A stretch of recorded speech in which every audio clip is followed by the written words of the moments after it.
اب مسلم لیگ نواز اس بارے میں کیا کہتی ہے وہ بھی ذرا سن لیں۔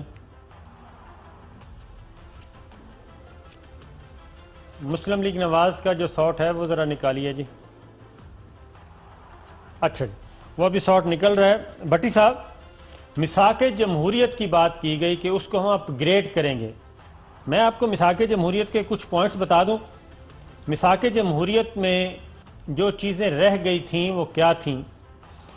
وہ یہ ہے کہ نیشنل سیکورٹی کونسل کو ختم کر دیا جائے گا، کابینہ کی دفاعی کمیٹی کے سربراہی وزیر اعظم کے پاس ہوگی، اس کا ایک مستقل سیکریٹریٹ بنایا جائے گا، انٹیلیجنس رپورٹیں وزیر اعظم کے متعین کردہ سیکورٹی مشیر کے ذریعے وزیر اعظم کو دی جائیں گی۔ 2 دہائیوں قبل بنائے گئے اعلیٰ دفاعی اور سیکورٹی ڈھانچے کی افادیت کا دوبارہ جائزہ لیا جائے گا اور معاہدے کے مطابق کارگل واقعے کے ذمہ داروں کا تعین کرنے کے لیے کمیشن بنایا جائے گا۔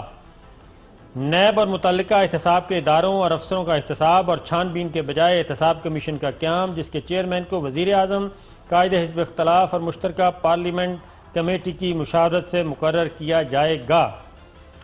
کابینہ کی ڈیفنس کمیٹی کے تحت کمانڈ اینڈ کنٹرول سسٹم تشکیل کرنے کی سفارش کی گئی تاکہ جوہری راز چوری نہ ہو سکیں۔ یہاں تک، اس کے بعد پھر اگلا پورشن بھٹی صاحب میں آپ سے ڈسکس کروں گا۔ یہ بتائیں کہ یہ پھر اسی موڈ میں آ رہے ہیں، سول ملٹری ریلیشنز، فوج کو قابو کیسے کیا جانا چاہیے۔ میثاق جمہوریت کو اپ گریڈ کرنے کا کیا مطلب ہے کہ کچھ چیزیں مزید ان کے ذہنوں میں ہیں یا ان کو کوئی دے رہا ہے کہ آپ اپنے ایجنڈے پہ واپس آئیں؟ بسم اللہ الرحمن الرحیم۔ صابر صاحب، جو مذاق جمہور کے چند شکیں آپ نے پڑھ کے سنائیں، غلطی سے میرے سامنے بھی یہی پڑھی ہیں۔ مجھے کسی جمہوری حکومت کی سوچ بتائے، اس میں مذاق جمہور میں ایک بات بھی عوام کے انٹرسٹ کی لکھی گئی ہے؟ صرف 1 اور 2 اداروں کو کمزور کرنے کی بادی النظر میں یہ سازش نظر آ رہی ہے۔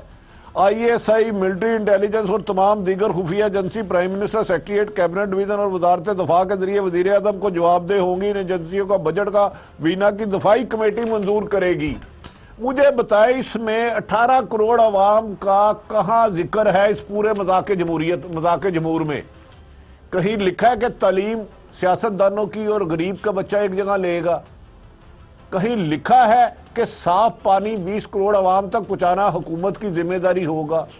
کہیں لکھا ہے کہ رول آف لا ہوگا، طاقتور اور کمزور کے لیے ایک لا ہوگا، نا انصافی نہیں ہوگی؟ ایک ذکر مجھے عوام کے بارے میں بتا دے، سوائے آپ کی جو ملک کی سلامتی کی ضامن ہے ادارہ، جس کو یہ لوگ منافقت سے نام نہیں لیتے، جسے کبھی خلائی مخلوق کہتے ہیں، کبھی نہ نظر آنے والے کہتے ہیں، پاک فوج۔ مجھے تو بادی النظر میں یہ نظر آ رہا ہے۔